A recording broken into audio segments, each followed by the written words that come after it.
If anybody want to dispute with me, come, let's have a fight. Hey everyone, and welcome to Aha Moments podcast with me, Kobi Omenaka. My guest this week is Manoj Ranaweera, who has one of the best LinkedIn bios I've ever seen, which says, "I single-handedly kickstarted the Manchester tech scene." So we go deep into that and how he did that. He's got the workings out to prove that, which we discussed in this conversation. But I didn't know I was going to fail. So I listened to some very clever people. But there's 3 takeaways from this conversation I want you to pay attention to. Number 1, share what you're learning, even when it's messy. It builds trust and authority, and people get to know you in ways that you hadn't considered beforehand. Some people think tech startups are about rich. Yeah. They're not rich. Number 2, stop guarding your ideas. Start talking to smart people, even if they're your competition. We didn't need any money because we didn't need anything. Number 3, you don't need funding to grow. You just need people who have something to prove and connect with them.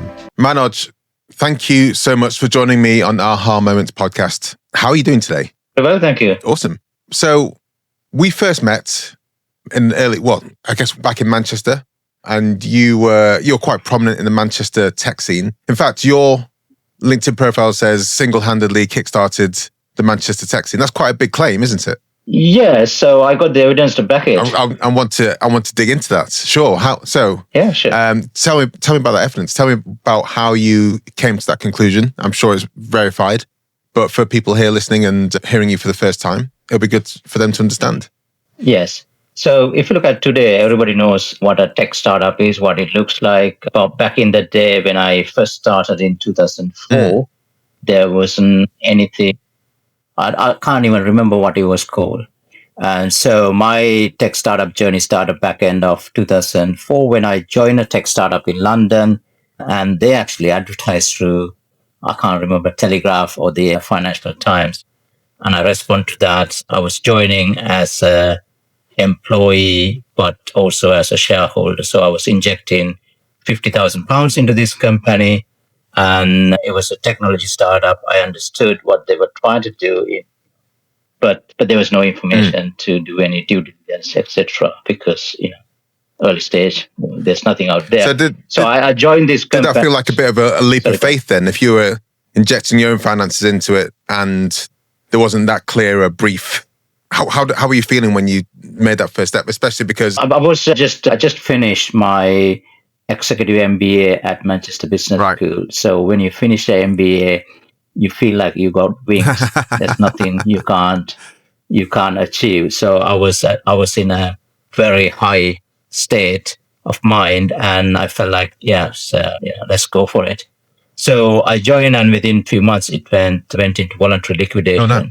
But I withheld my cash. So then I started the concept was so profound. I thought, I'll take it forward by myself because I had unlimited confidence in myself, even though I had no experience. So that's what So more successful similar business is Tradeshift. I don't know that they've come. No. But I mean, they've done a lot more than we were ever going to do. So anyway, I started that, and within 2 years, I failed it. I lost all my savings. I remortgaged the house, etc.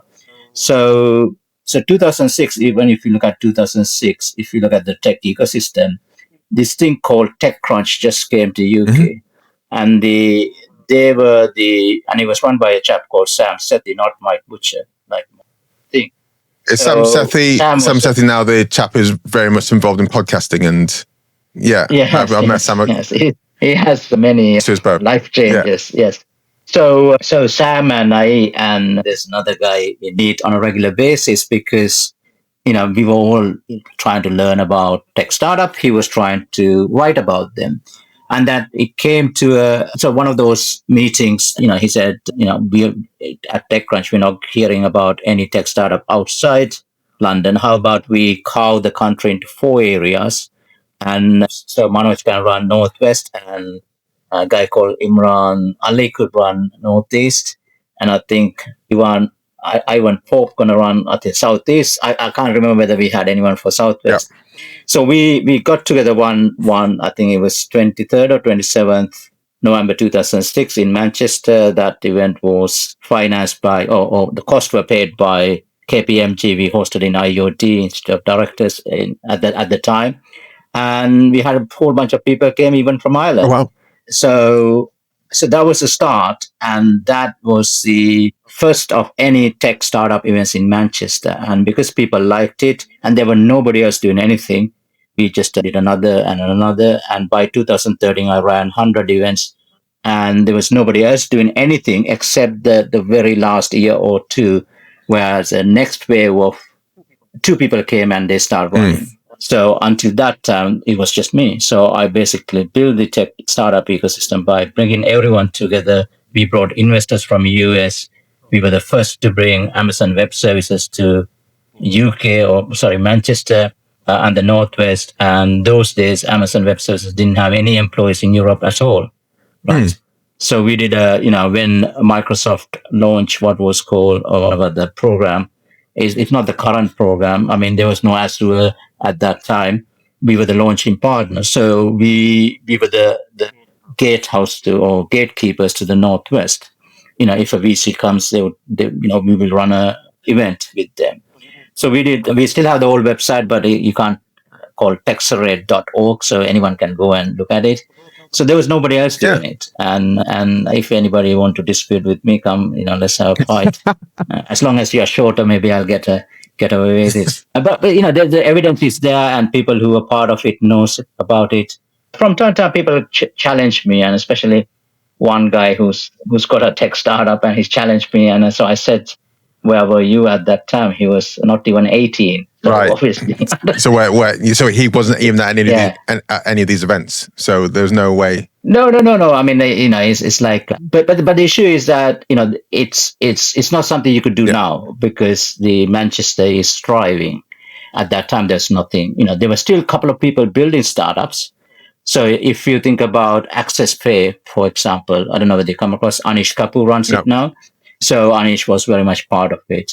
If quite a number of people still in the Manchester scene were part of it, and then if you look at, we stopped in 2013, and if you then look at now, the biggest tech company in Manchester is called Matillion. And if you think about Matillion's journey, and I used to run Northern Tech Awards, which is owned by GP Bullhound now.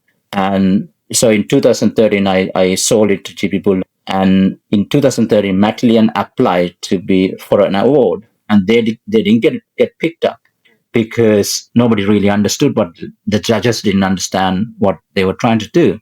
And it's in the early stages. So if you look at other companies like Peak just sold to, I can't remember who they sold to, but even Peak sort of came around just after that, 2013. So there's been a whole, the most tech companies you hear about, they were set up way after 2013. But some are still there from old days. Yes. When you running these events, what kind of people were coming to these events? Did they feel they had this quote unquote startup, or did they feel like they were starting a business and they wanted help? Was there a difference between? No, I think it was obviously there were people who were curious about the sector, but we were targeting very much people who were actually building technology companies.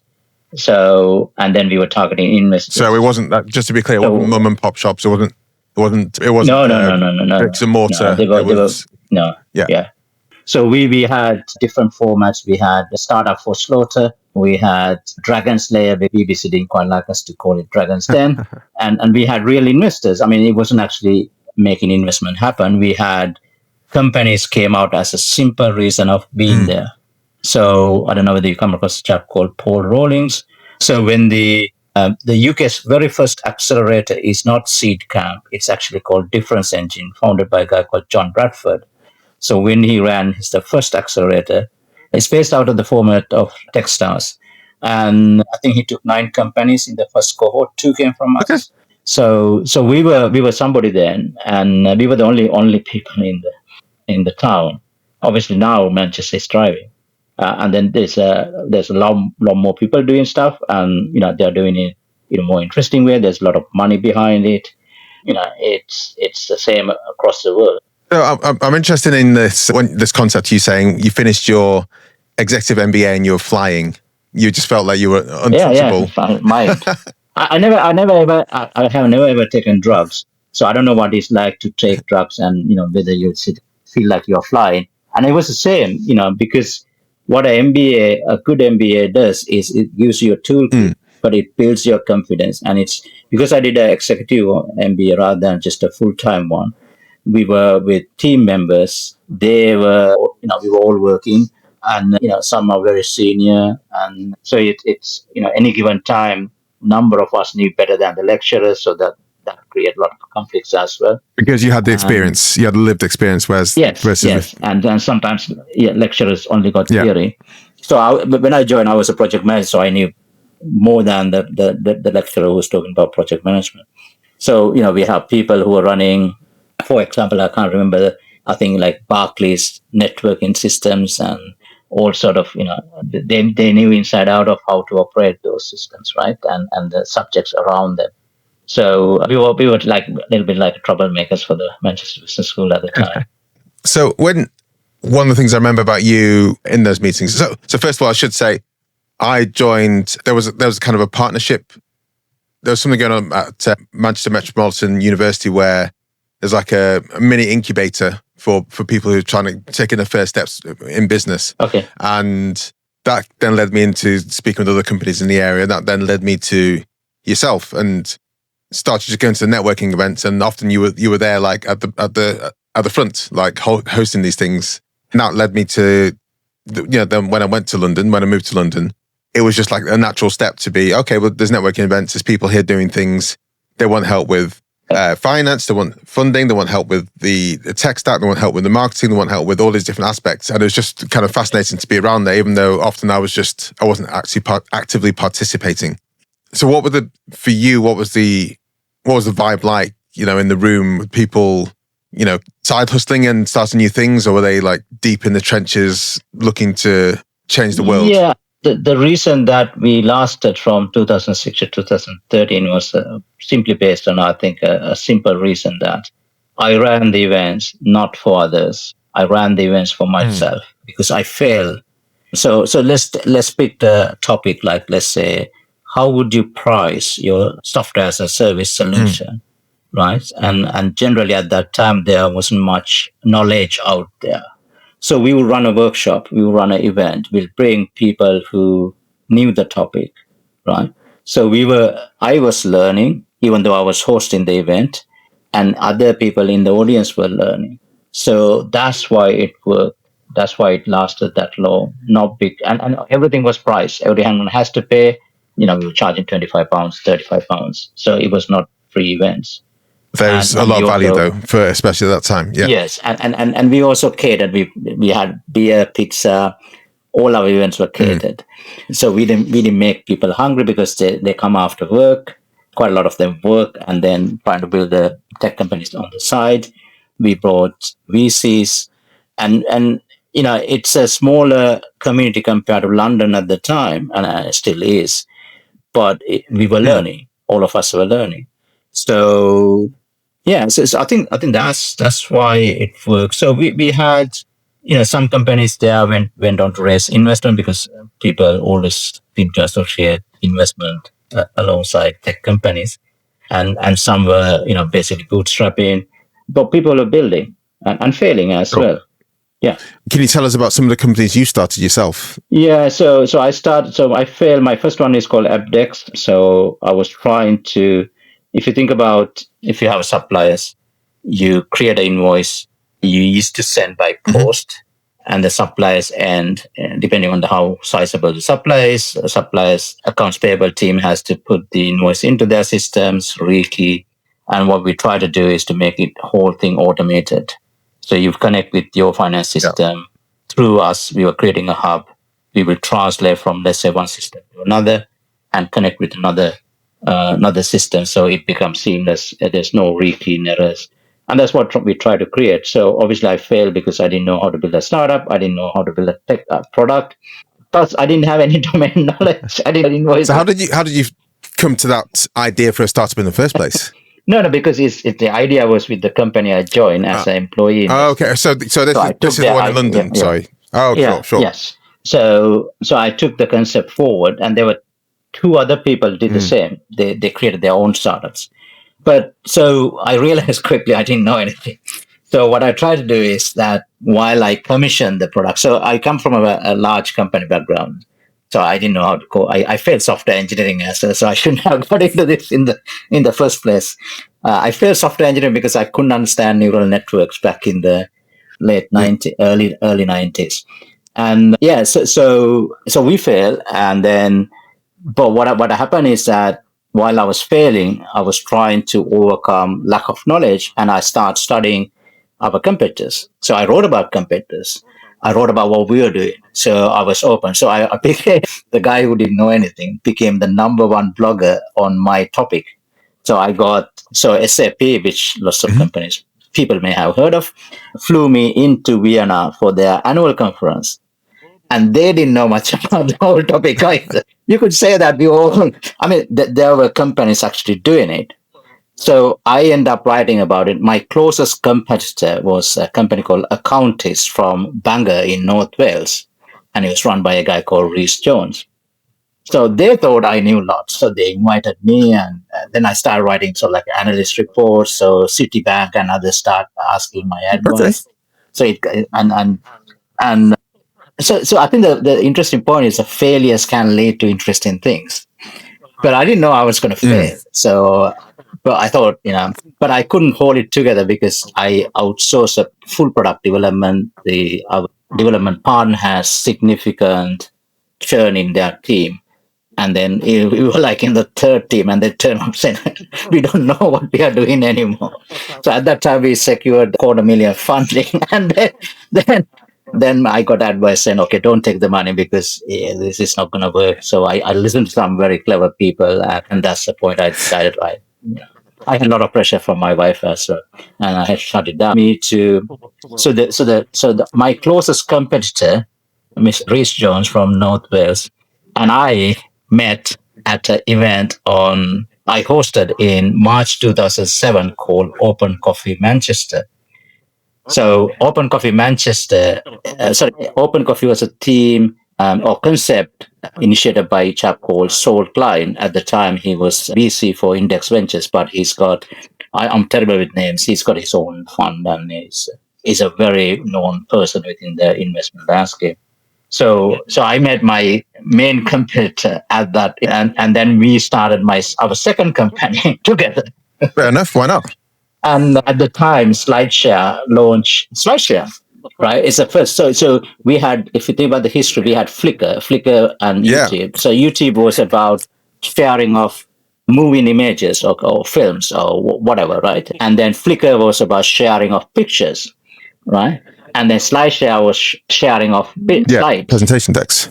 Right. So because invoices, PDFs, all that, I was in the sort of like document domain, and Rhys was as well, and the Web 2.0 was thriving in 2007. So we thought, why don't we just get together and create Web 2.0 proposition around documents? So that's how eDocker came about. And then obviously it has its own life. And so I had many, and I had a lot of, then I basically, with eDocker, it's quite interesting because we didn't need any money. Rhys knew how to, and we brought on two other people who knew how to do the rest of it. So we didn't need money. The highest spend we had, I think, those days we didn't have Canva. I think we paid something ridiculous, something like £400 to create a logo. These days you wouldn't do that because you can go on Canva and just flip, and it does it for you, and it doesn't cost you anything. That was the highest cost because we didn't need anything. £400 for a logo is not. Well, maybe 2007 is a lot more expensive, but if you want a designer to make you a logo and give you a branding, that's like their day rate. So there'll be some companies that charge. Yes, what I'm saying is that I've created logos ever since, and I saw a price drop in, and I think one point I was paying £50. So if you think about £450, then I even used Fiverr. Today I don't have to pay anything to create a logo. That's fair. So that's how you could see how the market has changed. I'm not saying that there's no space for graphic designers. There is, but if you're a tech startup and if you're bootstrap, you want to preserve your limited cash, you don't have to spend money on creating a logo. There's cases that go both ways. The Nike logo and the Virgin Media and Virgin, those were both like very, very cheap logos that were made and then became iconic. But on the other hand, was it Next Computers that Steve Jobs went to after Apple? I think they spent hundreds of thousands on their that's a different proposition. He had obviously the finance and backing behind to become the whole brand, but it can go either way, right? Yeah. But I'm talking about startups, tiny startup who doesn't have money. There's no point spending money. That's what I'm saying. So where are we? With eDocker. Yeah, basically, so I team up with my competitor, which is quite... So the lesson from there is that don't ignore competitors. You don't have to give away your secrets, but you never know what these type of conversations will lead to. And I can tell you another bit. I mean, and then because I was a main blogger, so once we had this guy fly into Manchester, and we had a meet. And he asked me a question saying, who should they buy? Which are the 3 companies? So I recommended 3. And I said, buy Reese's company because it's the best one and it's young. And I think after 6 months, they bought it. There you go. So that's, I mean, you said, you said a competitor, one of your competitors initially 10 minutes ago. And my mind went directly to there's some kind of animosity there. But that's not necessarily the case, is it? That's often not the case. I think, my thinking is that, you got to be fear of competitors, or rather you need to understand your competitive landscape. Because the big problem right now is that all of us, assuming you are creating something not for AI, you're creating something for human consumption, we only have 24 hours a day. And there are so many different, I'm talking about only about software products, right? So there are only so many products you can use if it's created for humans, right? And we are, all of us are fighting for your limited time. Let's say we got 18 hours of your time. We're trying to flog something to you, right? All of us are doing it, different things. So that's where the limitation is. But then if you look at competitors, there might be dominant players, but it doesn't mean that all of us will buy from the dominant player. There may be issues that leads to not liking them. Their culture could be something. It might not necessarily be the product, or it could be the product itself, how it solved the problem, the usability. And that means that number of people can survive, compete in that landscape for the same proposition.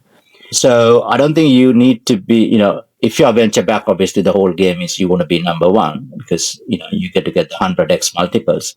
So, but if you're not, you can easily coexist in a market. So I don't think people should be frightened of competitors.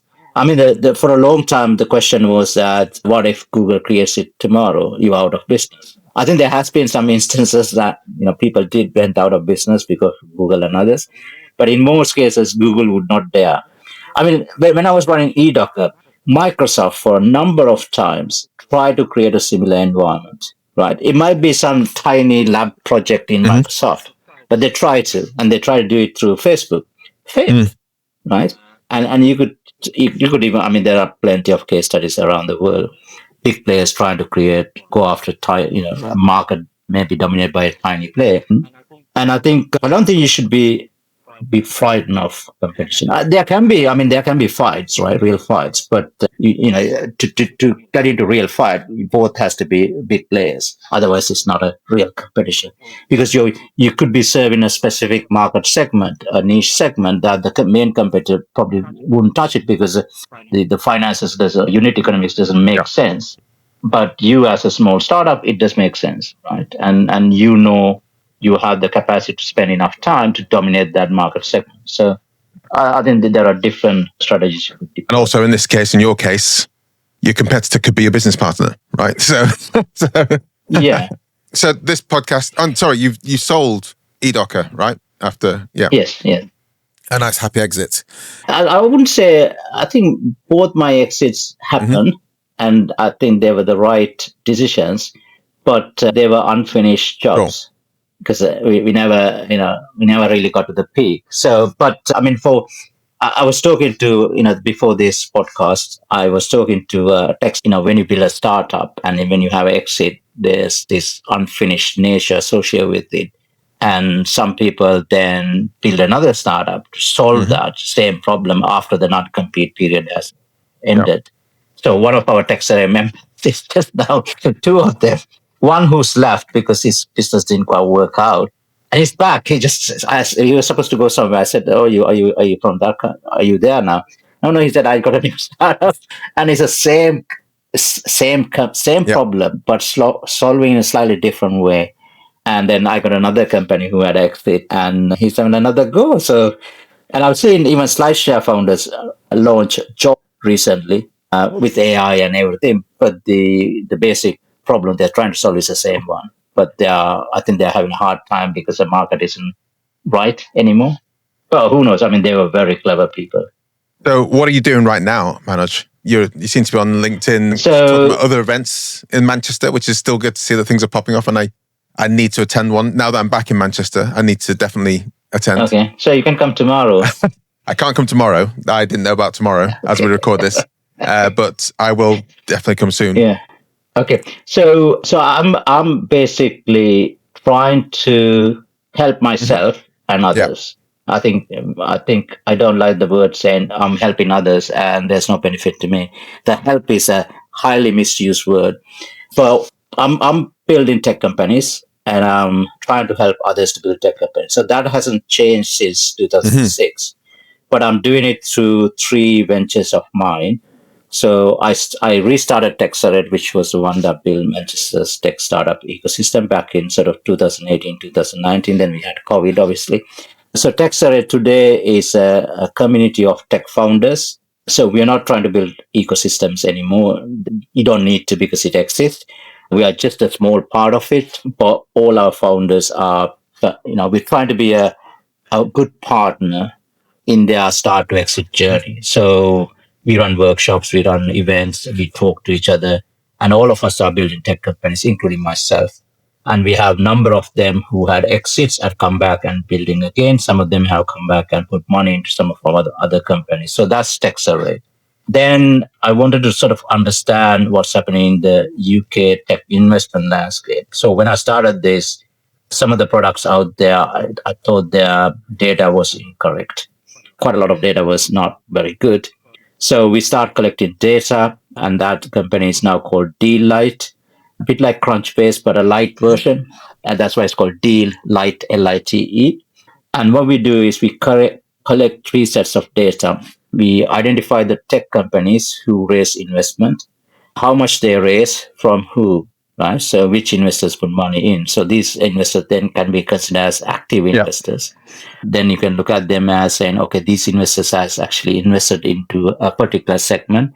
So if you're raising money for a particular stage in a particular segment, then you could look at some of these investors and say, okay, they might actually be interested in what you're doing, my proposition. And so we collect data. We have two press release sites. One is publishing just the tech investment stories of UK companies. The other is doing the mergers and acquisitions. So, who exited, who bought another company. One of those companies has to be a UK. So that's the light. Then your podcast is called AHA, and the AHA moment is basically if you, maybe my AHA means that, you come up with ideas, right? You say it's the light bulb moment. It struggled since I started because I'm basically funded by myself, right? And it's a very hard journey. And if you don't have capital, you can't hire people. People are very expensive. That's why you raise investment to actually majority of that goes to pay for people. And 1% of startup raise investment. So what about the 99%, right? Some of them thrive, others die. But main reason is that they don't have people to help them. So what if you can find free talent, right? Free talent who would help them. So when COVID happened, so COVID started and we got the lockdown in March.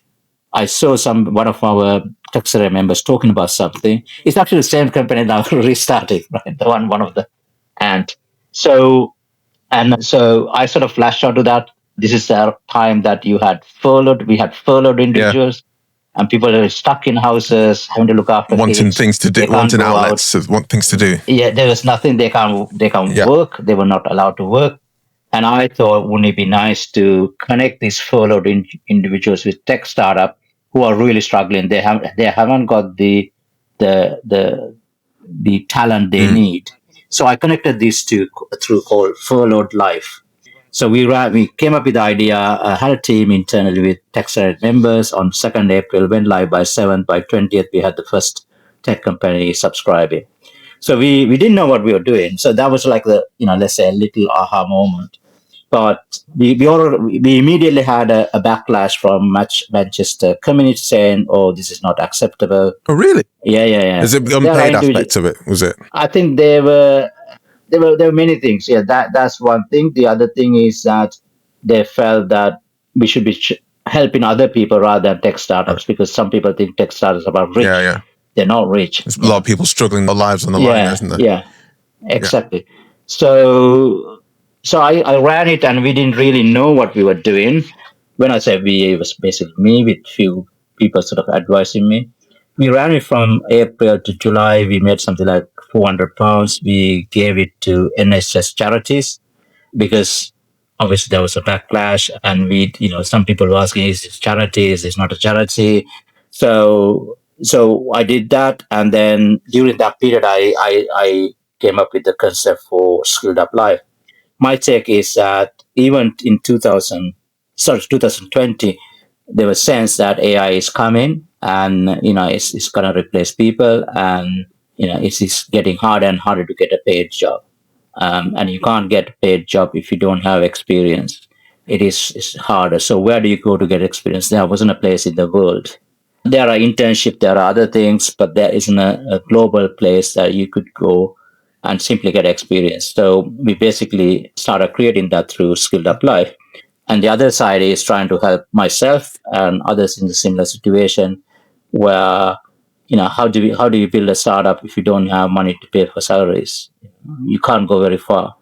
And so that's what we're trying to do. So we are basically backing the underdog, and I'm basically collecting humans on both sides. And, the whole world can go. Whole world can have AI agents. Let me just collect humans. I'll be happy, because I think there's going to be an AI reset. I mean, that's the conversation I had before this. There's going to be an AI reset in a couple of years' time, when organizations realize that actually we don't know anything. All we know is same things to ask a question from AI or fire up a AI agent, but we don't actually know anything ourselves. The people who set up the AI agent are no longer with us. We have no idea how to run. If that disappear, we have no business. So I think there's going to be some sort of a reset, and I think the humans have a place in the world, and I'm just collecting. And we are so tiny right now.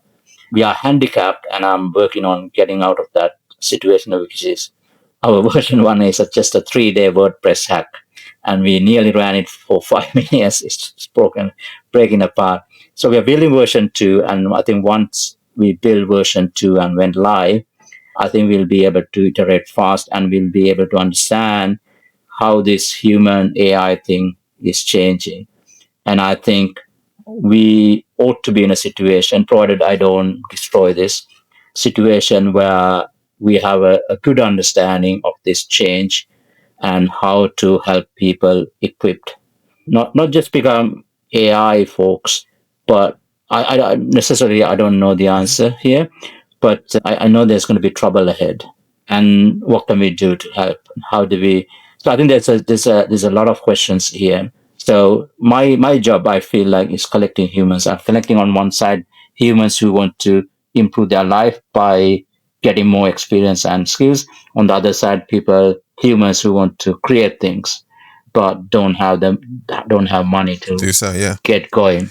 Yeah. And I think also by some of the tech companies we have right now, in some cases, they are 100% of the team actually come from us, the volunteers. Okay. And some cases it's small, and we have lots of problems in terms of running. Skilled Up Life is not an easy task at all, but we are collecting humans.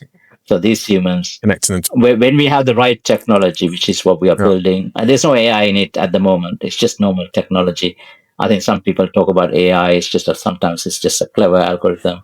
We will have some sort of AI later on, but we are creating technology that will give us a better understanding of these humans. And hopefully we will be in a situation to be able to help them more.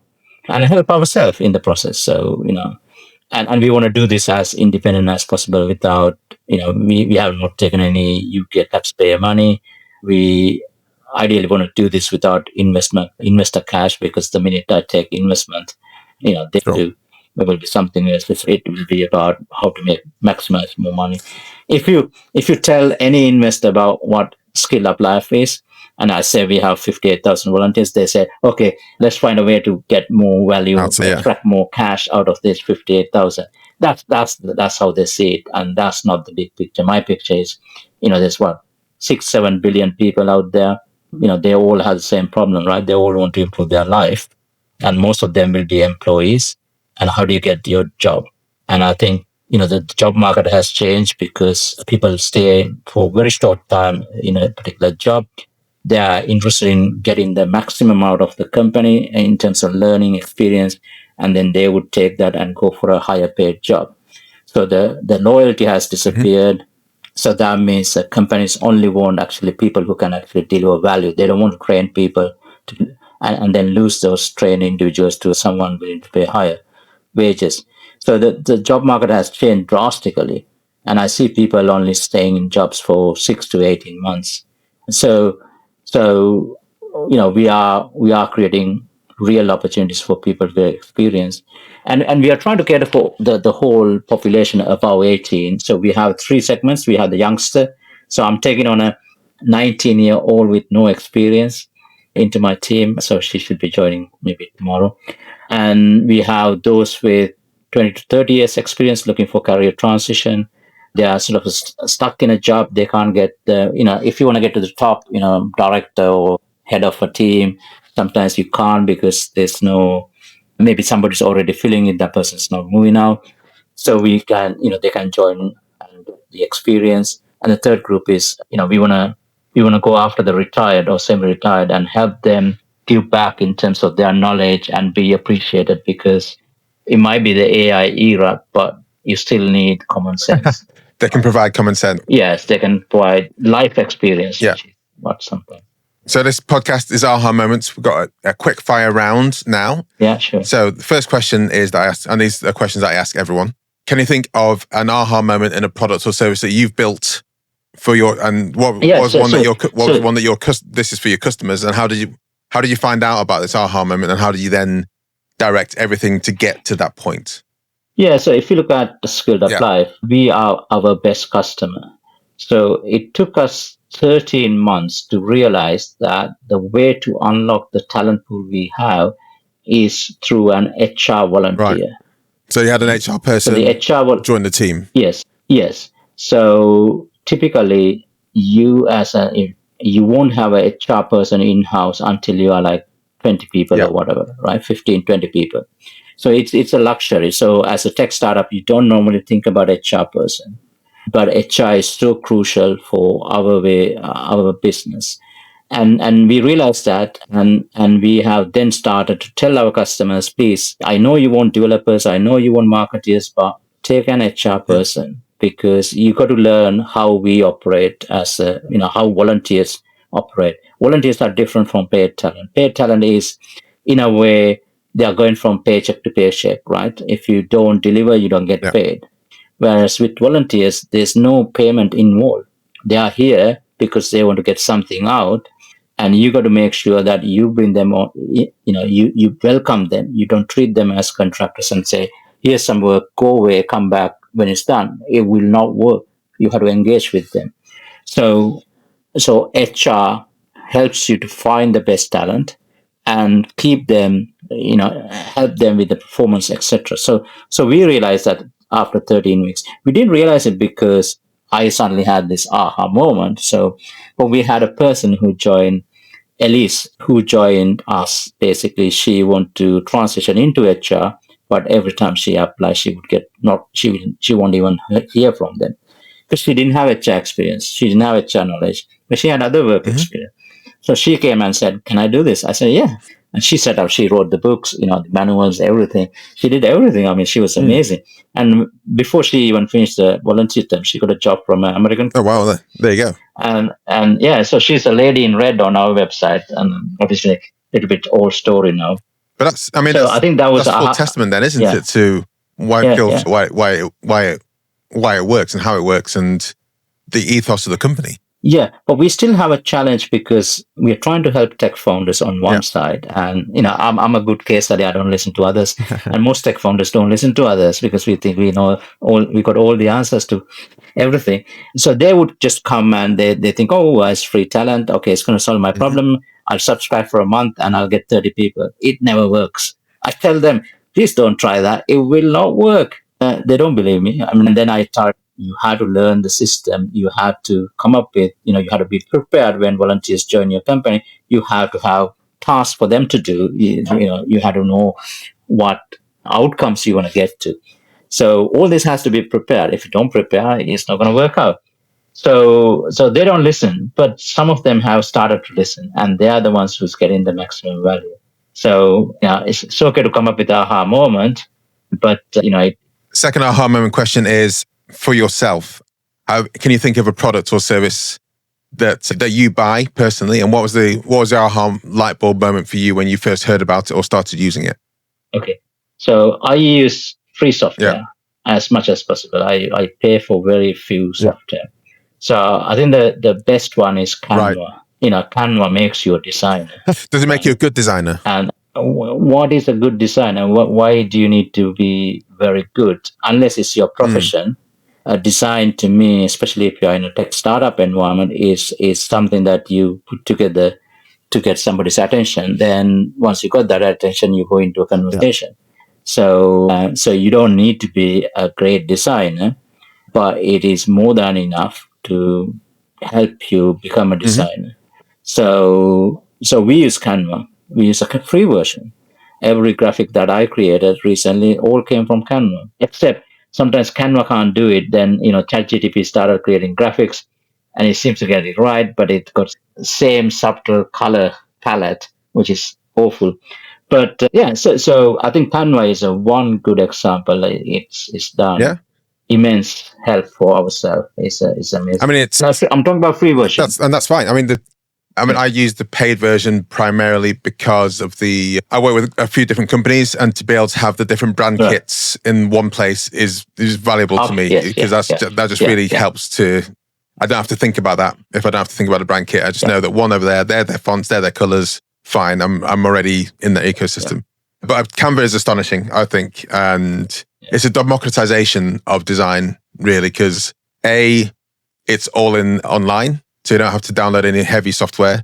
B, the main competitor was Photoshop and Illustrator and those kind of ilk. And there's a very steep learning curve with these programs. And it's difficult in Photoshop and Illustrator to select an item, put it onto the actual canvas. In some of these, it's difficult to actually set the size of the actual canvas you want to play with. Sometimes it's difficult to actually say, I want an A4 piece of paper, or I want 1,000 by 100. That's an effort in itself with a lot of these things.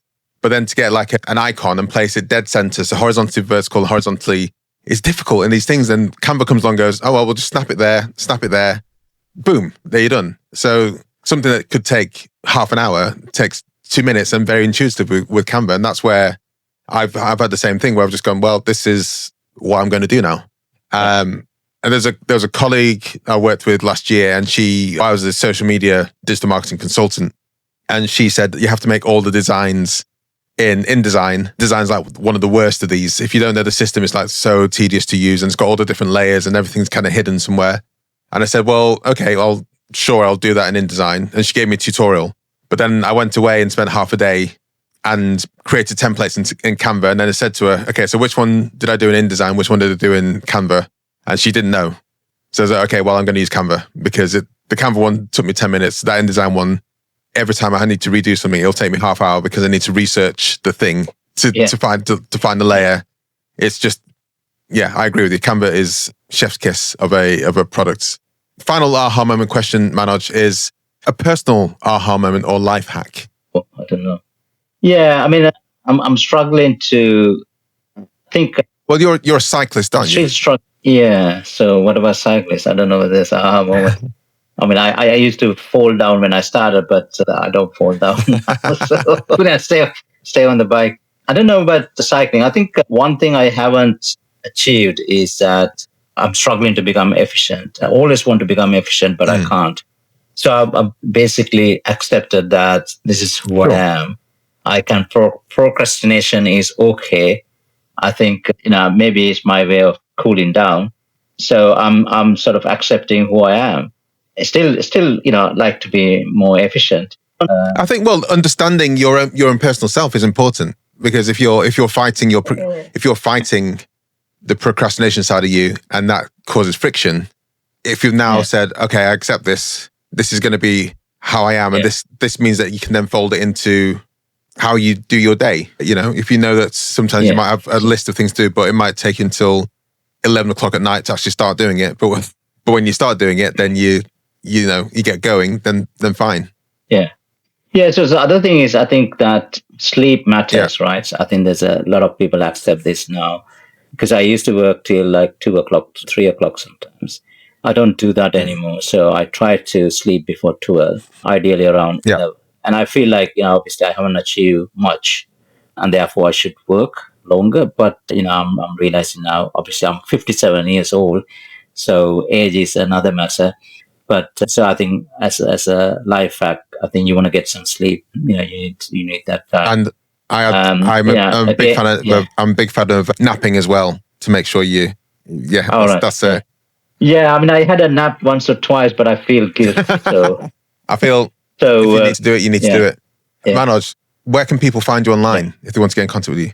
Oh, you can just type or ask ChatGPT. But Are you like myself? You got a unique name that, at least online? No, I mean, to my sadness, there are other 3 at least Manoj Ranaweeras in the UK. But when I first came here, there was just me. But if you do type Manoj Ranaweera, you should be able to find it. I think I spend most of my life on LinkedIn. So I treat LinkedIn as my inbox. I don't use email that much.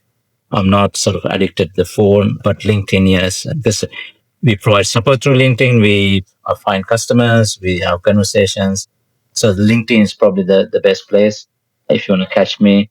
But if you try to connect with me to try to sell me, I can smell you a mile away. So I had someone literally yesterday, we were having a nice conversation, and he said something subtle in LinkedIn. I was like, oh, okay.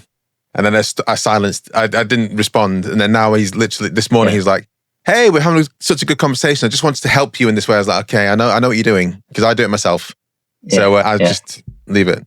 But Manoj, thank you so much for connecting. Thank you so much for joining me on this podcast. And we'll put all the details for people to connect with you. I'll put your LinkedIn URL directly in the show notes and in the comments on the YouTube version of this video, so if people can find you easily. And I'll definitely come to one of the events in the next few weeks and shake hands for the first time in at least a decade, if not more. Thank you so much, Kobi.